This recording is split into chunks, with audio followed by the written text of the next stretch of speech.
An entire world is ready for you to start your career teaching the path to wellness. Mastering the science of mindfulness.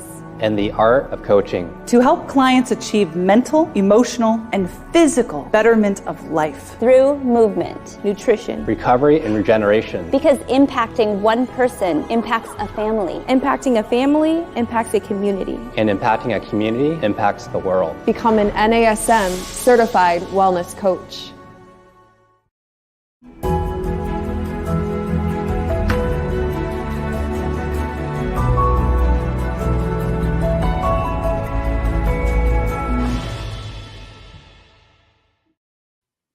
Hey everyone, welcome to our Strong Mind, Strong Body podcast. I'm your host, Angie Miller, and today we are going to talk about a fun, furry-friendly topic. We're going to talk about the human-animal bond and the health benefits of owning pets. So whether you have a dog, a cat, a horse, a guinea pig, I don't know, whatever it is, or your clients do, this month I'm really especially focusing in on all the unique ways that we can contribute to our health inside and out, all the emotional, physical, and social benefits. And I think that I would be remiss if I were to miss the whole topic on talking about pets. And so if you don't have an animal, maybe this will inspire you to get one, or at least will help you to connect with your clients who do.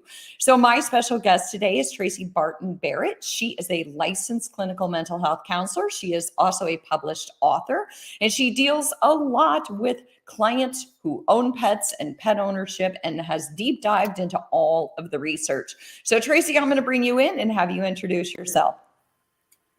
Good morning. My name is Tracy Barton Barrett, and as Angie shared, I'm a licensed clinical mental health counselor in the state of North Carolina.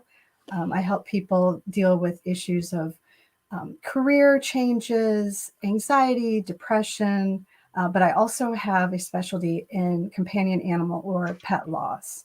I'm also a speaker, and now I'm a published author of 2 novels that focus on the human-animal bond, buried deep in our hearts and finding her spirit. And I'm thrilled to be here today to talk about the connection between animals and people. All right, fantastic. So Tracy, it's so good to meet you. So I know you've done a lot. You've been an educator. I know you taught psychology, I believe. And you, like you said, you've also published some books. You also work with clients. And I love that you specialized in kind of that human animal bond and working with clients who have companion animals. So I think that, like I mentioned at the beginning, I've really been trying to kind of deep dive into different ways that we can contribute to our health inside and out, because it is January and a lot of people are looking at those health goals and ways to be healthier. And sometimes it's those unique ways like, gosh, what can pets do to contribute to our health? And I know for me personally, we got our puppy during the pandemic. We don't have our girls at home anymore. And I was like, hey, we should get a dog because we're home 24/7. And actually it turned out to be like one of the best things we've ever done. And lucky for all the puppies out there in the world and all the kitties, most of us are still working from home 2 years later. So they don't have to have that anxiety that we were so afraid of, what's going to happen someday when we leave the house? Because guess what? We still don't really leave the house. So I know Bodie and Louie are very excited. All right. So Tracy, my first question for you is, I know that you and I talked about a lot of different ways that animals can contribute to good health. And I know that as fitness professionals, the biggest thing we all want to know is, what can animals do for us as far as our physical fitness goes? So can you kind of tell us some physical health benefits of animal ownership? Absolutely. And they're numerous. And now we have research to support a lot of this too, which is really exciting. But we know that it helps with cardiovascular disease. We know that it lowers blood pressure. We know that spending time outdoors helps. And we also know there was a 20-year study of people who owned animals or owned cats. And they found that they did a 20-year follow-up study. And they found that there was a lower risk of death from cardiovascular issues with those who had cats versus those that didn't have any animals at all. And that was including a stroke and heart attack as well. And I'm going to throw in a few little true and false question. So I actually have my first true and false question here right now. So you can answer, Angie, and then those who are listening or watching can answer in their heads as we go along. Oh, a quiz. Woo. A quiz, All right. yes, you did. Okay. It's the educator in me. You can take the girl out of the school, but you can't take the school out of the girl. So the first true and false question is for physical. When you're petting an animal, the chemical reaction that occurs in you is also mirrored in the animal. True or false? Oh gosh. I'm going to go with true. Yes, very good. Very good. Right. So this is part of the symbiotic relationship we actually have with animals. So there are physical things that happen when we're petting an animal. So it decreases cortisol, which is the stress hormone, and increases oxytocin, which is the bonding hormone, in both the person and the animal. So this is exciting research that we find that we're even seeing physical reactions and responses to having this connection with our animals. Oh, for sure. And here's the thing. The minute I pet Lewis is my big white wildebeest, and he is like 15 pounds of pure hunk of love. And he's just got fur everywhere. He just poofs all over the house, big white fur poofs all over the house. But I don't know who gets more out of that, but it sounds like we both do. It sounds like the research supports that we are both getting as much out of that love that we share with one another. And, I've always been a cat person all my life. So having a dog in my life now has been amazing, because you mentioned the physical health benefits, the lower risk of cardiovascular disease. And I know just getting out there and walking Bodhi has been a huge thing. I walk now more than I've ever walked in my whole life. Thanks to the bodes, right? Thanks to me getting out there and walking around the neighborhood a million times a day. So yeah, lots of physical health benefits. Did you want to add any more, or did we kind of cover all those that you were thinking about? Well, a couple more that I wanted to add too is, as you mentioned, walking the dog, literally just being outside. So first of all, we've literally left the house, which is a positive thing. We're literally moving our body, which is always a good thing, especially in today's society that's set up for sitting. We could sit all day if we wanted to. We know the health benefit, or the health effects of just sitting all day, the negative health. And then getting fresh air and vitamin D. So even from just getting ourselves out is good. And then we'll discuss the social implications of that later, but just the connection of physically moving our body in that way. Yeah, for sure. And like you said, the vitamin D, just getting outside. Last night it was getting late. I was getting tired. I've been working on research and writing this chapter. And I was like, Bodhi, we're going for a walk. And just walking outside in the cool, brisk air, even though there wasn't any vitamin D, just getting back outside, it was just such a mental reset. And, he had a little more pep in his step too. So I'd like to think that it did as much good for Bodhi as it did for me.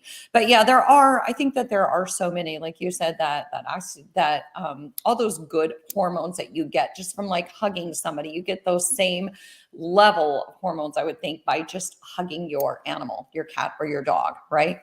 Exactly. Just that connection. As long as they're okay with it. Right. We all know, sometimes Louis does not want to be loved.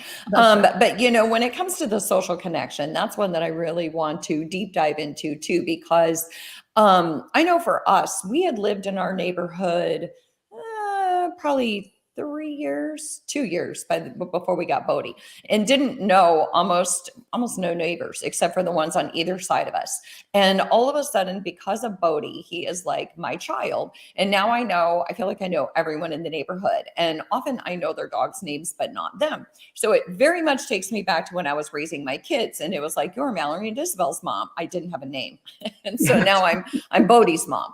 But tell us about some of those social benefits, because I know for me, it's been a huge boost for me to feel like I know my neighbors. Yeah, and I'm glad you brought that up, Angie, because one of the things that animals are so good at is connecting us with other people. So I think that's a really important thing. Like you said, moving to a neighborhood, it's easy to just stay in our houses and not connect.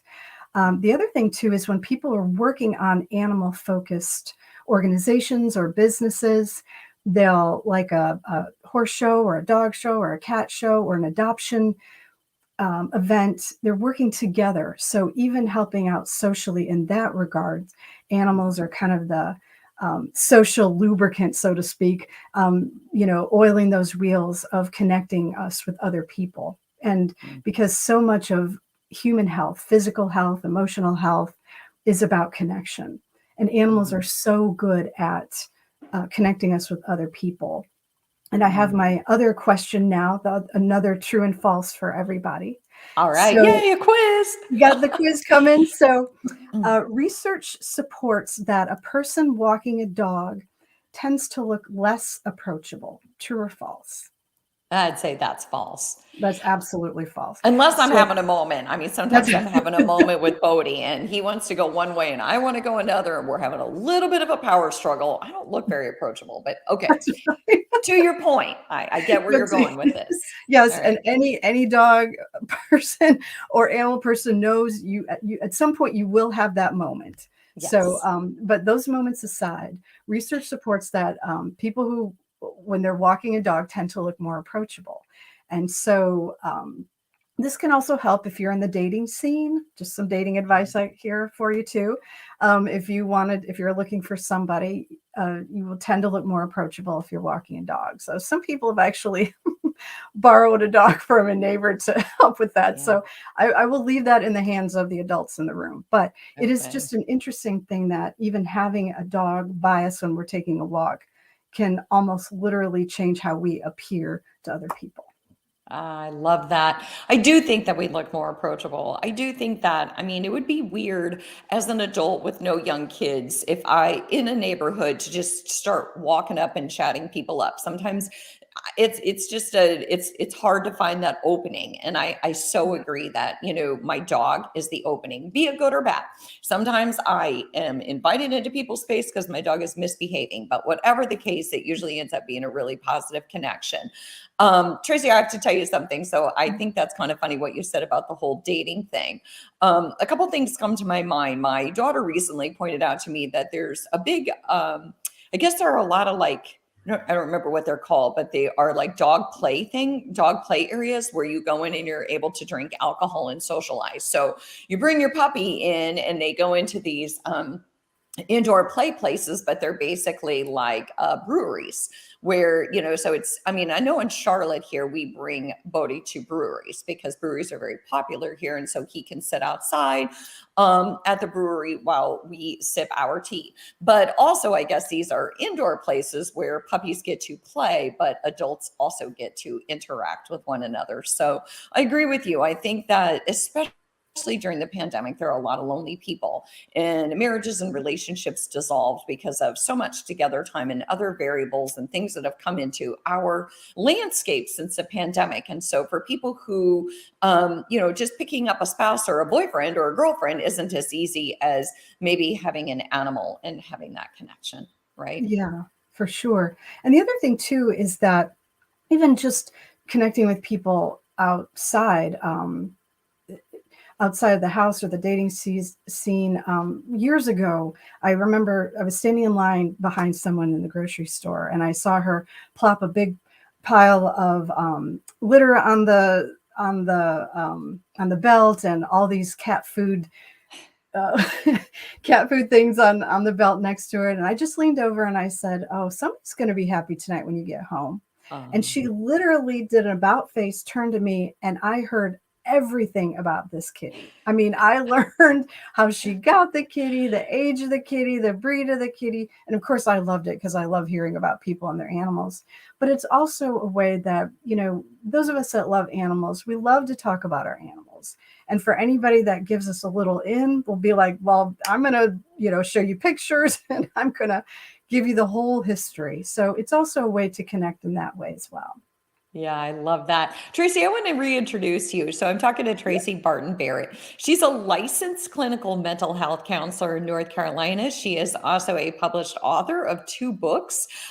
She works with clients in mental health on all sorts of different concerns, but also she works with clients who have companion animals. And that is one of her deepest passions. So we are talking about the health and wellness benefits of animal ownership. Whether you own an animal or your clients do, I do think that it is is a huge bonus for all of us. And we've been talking about the physical benefits, and now we are talking about the social benefits. So I love that story, Tracy, because I cannot tell you how many conversations have been ignited between me and another person about our animals. And this summer, my oldest sister, two of my sisters and I went on a vacation, and we all went to Glacier, and my daughters were with us.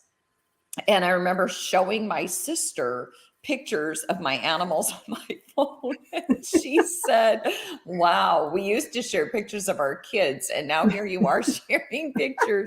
I was like, well, they're my kids. So yes, I love that. It's such a great conversation starter, and it doesn't seem too creepy, right? Like you don't feel like that creepy person who people are like, why are you talking to me? But if I'm talking to you about your furry friend, I'm not so creepy.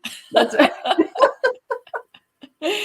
So that's an awesome story. All right. So I have another question for you then. What about, let's talk about those emotional health benefits, because this is where you get my heart all the time is, yes, I love the physical benefits and I love the social benefits, but how about those emotional benefits and that healthy from the inside out? I know you're going to give me a quiz, aren't you? But I could. Yeah. So I'm actually not going to do on this one. All right. If we think about any person or thing, what sort of things would we look for when we need somebody? We want somebody who's accessible, somebody who's understanding, somebody who's approachable, somebody who will, keep our confidence, somebody who will love us no matter what. And animals tick all those boxes. And I think that especially during this very difficult time for many people during the pandemic, the issue of isolation and loneliness was very, very real. And even if you're somebody who tends to be more introverted, isolation is very, very different. And so, because humans need connection. And so having that connection with the animal took on even more of a role. And the fact that they reduce loneliness, and again, all the things that I listed. And the other thing about animals too is that their intentions are pure. Humans are much more complex in terms of intentions, and we just have much more complexity to us. But the thing about animals is if they don't like you, we know. But if they do love you, right? I mean, there's nothing better than an animal that makes a beeline for you. So, if you're just tuning in, I hope you rewind these past couple minutes that Tracy just said, because I love everything you just said. I thought that that was a really sound point that, what do we look for in human beings? Well, we look for connection. We look for authenticity. We look for somebody who's going to hold our trust and all those things. You're right. Those are all things that animals provide for us. And they don't have a hidden agenda. They are who they are, and it's all out there in the open. I think the only agenda animals have is, will you love me and will you feed me? That's right. Pretty That's simple. right. Yeah, that's right. And the other thing too is just, because knowing the different psychologies too. Horse psychology is very different from dog psychology, was very different from cat psychology. So sometimes if someone is just one animal person, like they're a dog person that doesn't like cats or horses, that's totally fine. But if someone really does love, just understand that all of them are different. I mean, dogs are predators, horses are prey animals, and I've always said cats are hybrids. They're confused. They have the talons of a predator and the eyes in the front of the head instead of on the sides, like a predator, but they can be prey. So part of just understanding that too, the emotional connection with your animals, is just understanding their psychology as well. Oh, that's actually a really good point. And it's funny because you're right. Some people are very animal specific. They love dogs, but they don't like cats. And I say, you're right. It pays to pay attention to what other people appreciate and love in their world. And so I love all sorts of animals. So But so again, I just want to reintroduce you. So I'm talking to Tracy Barton Barrett, and she is not just an animal lover. She's a licensed clinical mental health counselor. She is an author of 2 novels, and she works with clients who own companion animals and has deep dived into the research on the social and emotional health benefits of animal ownership, and of course, especially the physical benefits. One word that you used earlier that I'm going to have to keep in my space now is that social lubricant. That's a great word. It really is, because it really is just this easy way of starting a conversation with someone. There is someone at NASM who works on the inside. I can't say his name, but at the pandemic, I was like, I know what you need. You need a dog. And then I told him all the reasons why I needed a dog so that he could go out and meet that special someone. So I'm always trying to promote that people get animals. And one thing before we move on, I also want to say, Tracy, I don't know because you and I didn't really talk about this, but I work in a senior living facility. Mm-hmm. And anytime somebody brings in an animal, and that was one of my goals for my puppy, is to have him trained so that he can be an emotional support animal. But man, oh man, do faces light up when a dog walks in. A dog, a cat. I mean, any type of, quadruped, mammal, or, any type of something other than a human. And I'm glad you brought that up, because again, it can be so easy to be isolated in a place like that. And again, there's already a strike against them, but the animals, the easy access to our hearts. I think that animals operate very similar to music, where it almost bypasses our brain and goes straight to our hearts. Yeah, that's an interesting way of looking at that, because you're right, because music stays with us. I mean, I'll listen to a song that I heard in high school or that I loved in high school, and I'm back right there to that awful memory. No, I'm just kidding. They come screaming back. No, I actually have a lot of good memories, but some of them not so good. So anyway, so that's a great point. So you had mentioned some statistics on animal ownership, and just for kicks, I'm kind of dying to know here on like how much we spend on our animals every year, because that's one thing I never shy away from. I always tell people, before my daughter got a dog recently, I was like, he's going to kill your pocketbook. So make sure you're prepared for that.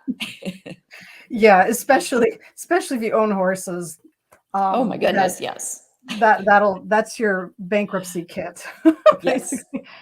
So I have a question for you here. Okay. So true and false. The amount spent on our animals every year in America alone in 2020, this is according to the American Pet Products Association, was $97.1 billion. So did true or false? Did Americans spend $97.1 billion with a B in 2020? I'm going to go with yeah. I'm going to go Actually, with yeah. no. Really? It's more. Really? This doesn't include vet bills? This is just like no, this is vet bills, this grooming, is okay, insurance, the whole package. Yeah. We actually spent that in 2019, and in 2020 we spent $103.6 billion. Well, you know what? No wonder we never have any money. So that's what we always laugh about, because we're like, okay, we put, the kids are out of college. You'd think we'd be wealthy now, but no, now we got, somebody always needs to go to the vet or get groomed or something along those lines. So, right.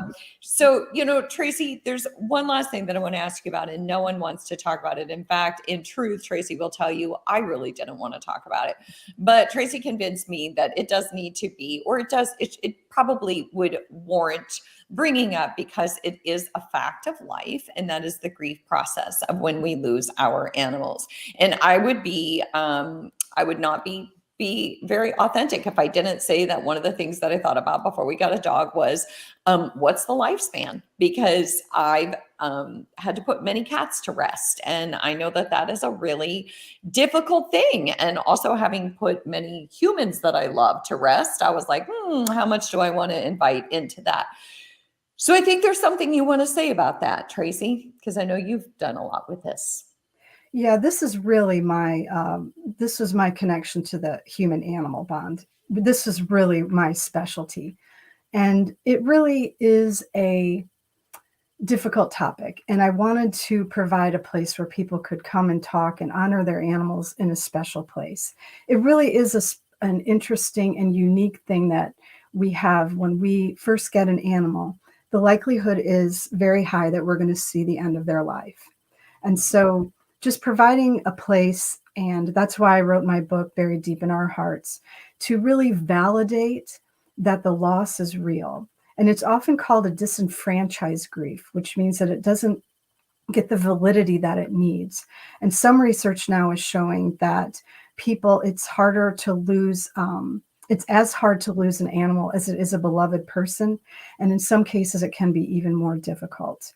So just validating, normalizing that it is something that we all go through, and that there are millions of us out there who have dealt with this, because animal people know. If you say, I had to put my dog down, or I lost my cat, or I lost my horse, there's an immediate empathetic connection that you have with somebody else. And there will be people who are not going to understand. And it's important when you're grieving to really protect your heart during that time. But there are millions of people who understand how difficult it can be, and to really reach out in those moments. And I'm glad you said it's important to protect your heart, because I think we always do have to know who our audience is. Anytime that we are kind of bleeding on the page or bleeding on the floor in front of people. And I think that I always say that the people who can understand the loss of a mom is those who have lost their mom. And so those who are not animal lovers or animal owners, sure, they may not understand, but I think it is warranted that there is research out there that supports that sometimes losing animals can even be even more difficult. And so I do appreciate that we touched on this topic as much as I didn't want to. But I know that that is your specialty. And Tracy, I just can't thank you enough for coming on and sharing this, because I know that I feel warm and fuzzy inside. I hope that everyone out there does. And whether or not you own an animal, I'm going to guess that trainers and instructors know at least a friend or two who owns an animal, or parents or clients, participants in their classes. And I do think that it is a great way to connect with people. Maybe you have that client, or maybe you have that person in your class and you don't even know how to reach this person. But I promise you, if they have an animal, one of the best ways to reach them and the safest ways to reach them is to get them to talk about their pet. There are physical, emotional, and social benefits to owning a pet. And so I'm glad that we got to touch on this topic. And I so appreciate you, Tracy, for doing such a beautiful job and waking up my brain with the quiz questions. So you're so welcome. Is there enough time for me to say one more thing? Of course. Okay. To your last point, I was teaching, and anybody who's been a teacher is going to understand this. I had a student in my class. We just weren't seeing eye to eye. There were some behavioral issues. She had, there were some things going on. I'd given out the demerits, the detentions, gone through all the stages. And one day I took her after class and I said, is there something going on that would be helpful for me to know? And she started tearing up. And she started sharing that her dog was dying and she didn't feel like her parents really understood. And so I was able to connect with her on that level. And afterwards, her behavior improved dramatically in class. So to your point, sometimes making that connection with somebody, it can look in so many different ways to be open to that. Because that's one of the things that animals do for us, is open us up. Right. Super important story. I am really glad that you shared that, because you're right. It's being seen when we feel like someone sees us, and you were able to see her in a way that she needed to be seen, and that invited in her respect, a tremendous amount of respect and a tremendous amount of shared empathy. And so, yeah, I'm glad you shared that story. So Tracy, Barton, Barrett, thank you so much for joining us. Thank you to our AFA and our NASM viewers and listeners. And thanks to all of you out there who just want to know a little bit more about how to be healthy inside and out. I cannot wait to see all of you next week.